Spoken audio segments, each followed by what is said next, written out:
Hi friends, welcome back to my channel. ఈరోజు మనం agent exam రాయడానికి ఒక్కొక్క చాప్టర్లో ఇంపార్టెంట్ క్వశ్చన్స్ గురించి తెలుసుకుందాం. అసలు తెలుగులో ఈజీగా ప్రిపేర్ అయ్యే విధంగా మీకోసం. ఫస్ట్ వన్ బీమా పరిచయం, సెకండ్ది బీమాదారుని సేవలు, 3 ఫిర్యాదుల పరిష్కార యంత్రాంగం, 4 బీమా ఏజెంట్ల రెగ్యులేటరీ కోణాలు, జీవిత బీమా యొక్క చట్టబద్ధమైన సిద్ధాంతాలు, జీవిత బీమాలో ఇమిడి ఉన్న అంశాలు, 7 ఆర్థిక ప్రణాళిక, 8 జీవిత బీమా ఉత్పత్తులు, 9 జీవిత బీమా ఉత్పత్తులు రెండవ భాగం, 10 జీవిత బీమా వర్తింపులు, 11 జీవిత బీమా ధర నిర్ణయించడం మరియు మూల్యాంకనం, 12 డాక్యుమెంటేషన్ ప్రతిపాదన దశ, 13 డాక్యుమెంటేషన్ పాలసీ దశలో 1 డాక్యుమెంటేషన్, 14 డాక్యుమెంటేషన్ పాలసీ దశ రెండవ భాగం, 15 బీమాంకన, అలాగే 16 జీవిత బీమా పాలసీ కింద చెల్లింపులు, 17 ఆరోగ్య బీమా పరిచయం, 18 బీమా డాక్యుమెంటేషన్, 19 ఆరోగ్య బీమా ఉత్పత్తులు, 20 ఆరోగ్య బీమాలో అండర్ రైటింగ్, 21 ఆరోగ్య బీమా క్లెయిమ్లు. ఈ 21 చాప్టర్లలో ప్రతిరోజు ఒక్కొక్క చాప్టర్ గురించి, దానిలోని కొన్ని ఇంపార్టెంట్ క్వశ్చన్ల గురించి మీ ముందుకు అయితే వీడియో రూపంలో తీసుకొస్తాను. ఇక మనమైతే ఫస్ట్ చాప్టర్ గురించి తెలుసుకుందాం. ఫస్ట్ వన్ బీమా పరిచయంలోని కొన్ని ఇంపార్టెంట్ క్వశ్చన్స్ గురించి అయితే తెలుసుకుందాం.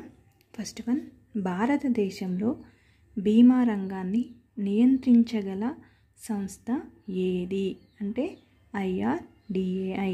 ఆన్సర్ IRDA అబ్రివేషన్ ఏంటి? Insurance regularity and development authority of India.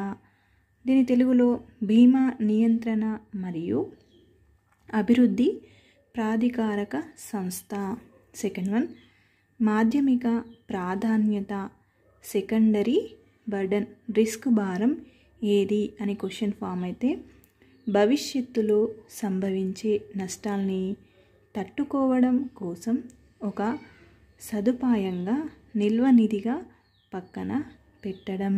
మాధ్యమిక ప్రాధాన్యత రిస్క్ భారం ఏది అని అంటే భవిష్యత్తులో సంభవించే నష్టాన్ని తట్టుకోవడం కోసం ఒక సదుపాయంగా నిల్వ నిధిగా పక్కన పెట్టడం. 3 రిస్క్ బదిలీ పద్ధతి ఏది అని క్వశ్చన్ అడిగితే చాలా ఇంపార్టెంట్. రిస్క్ బదిలీ పద్ధతి ఏది అంటే బీమా. ఆన్సర్ వచ్చేసేయండి బీమా. 4 క్వశ్చన్ డ్యాష్ ఏ సందర్భం బీమాకు అనువుగా ఉంటుంది? ఆన్సర్ కుటుంబంలో సంపాదించే ఏకైక వ్యక్తి అకాలంగా చనిపోవడం బీమాకు అనువుగా ఉంటుంది అని గుర్తుంచుకోవాలి. బీమా సంస్థ నడిపే ఏ బీమా పథకం ప్రభుత్వం ద్వారా ప్రాయోజితం చేయబడలేదు? బీమా సంస్థ నడిపే ఏ బీమా పథకం ప్రభుత్వం ద్వారా ప్రయోజితం చేయబడలేదు అంటే ఆన్సర్ జన ఆరోగ్య. జన ఆరోగ్య సమీకరణ ద్వారా జరిగే రిస్క్ బదిలీని ఇలా పిలుస్తారు. సమీకరణ ద్వారా జరిగే రిస్క్ బదిలీని ఏమని పిలుస్తారంటే బీమా. రిస్క్ సంభవించే అవకాశాన్ని తగ్గించేందుకు తీసుకునే చర్యలను ఇలా పిలుస్తారు. నష్ట నివారణ.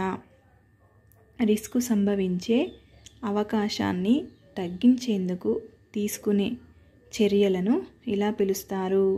నష్ట నివారణ చర్యలని పిలుస్తారు. ఆధునిక బీమా వ్యాపార మూలాలు ఎక్కడ కనుగొనబడ్డాయి? లాయిడ్స్. ఆధునిక బీమా వ్యాపార మూలాలు ఎక్కడ కనుగొనబడ్డాయి అని అంటే లాయిడ్స్. చాలా చాలా ఇంపార్టెంట్. బీమా విషయంలో రిస్క్ నిలుపుదల ఈ స్థితిని సూచిస్తుంది. బీమా విషయంలో రిస్క్ నిలుపుదల ఈ స్థితిని సూచిస్తుంది. వ్యక్తి రిస్కుని దాని ప్రభావాన్ని భరించాలని నిర్ణయం తీసుకోవడం. రిస్కును అంగీకరించే ముందు బీమా సంస్థ ఆస్తిపై పరిశీలన మరియు తనిఖీ ఏర్పాటు చేస్తుంది. ఎందుకు? ఆన్సర్: రేటింగ్ కోసం రిస్కులను అంచనా వేయడానికి.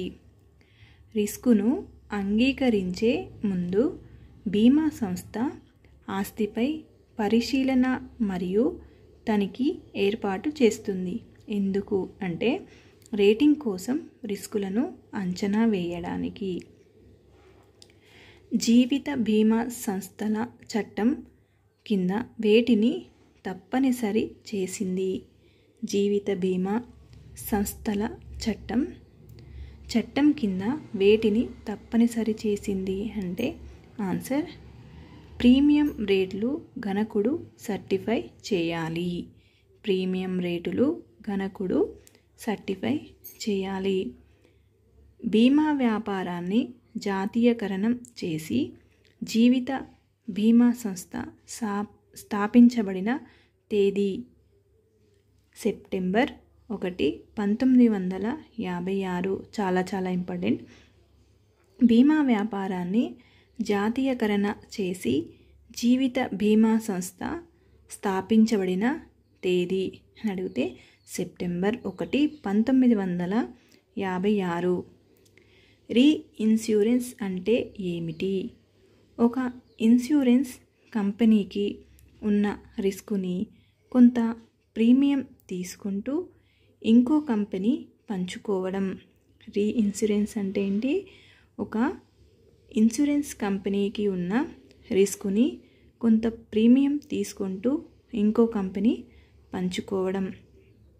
కొన్ని వ్యాపార సంస్థలు కొంత పరిమితి వరకు చిన్న నష్టాలను భరించే సామర్థ్యం ఉందని, అదే భరించాలి అనుకుంటుంది. దానిని ఏమంటారు? రిస్క్ నిలుపుదల. ఆన్సర్: కొన్ని వ్యాపార సంస్థలు కొంత పరిమితి వరకు చిన్న నష్టాలు భరించే సామర్థ్యం ఉందని, అదే భరించాలి అనుకుంటుంది. దానిని ఏమంటారు అంటే రిస్క్ నిలుపుదల. Thank you for watching. ఈ వీడియో మీకు నచ్చినట్లయితే లైక్ చేయండి. మరిన్ని వీడియోస్ కోసం మన ఛానల్ని సబ్స్క్రైబ్ చేసుకోండి.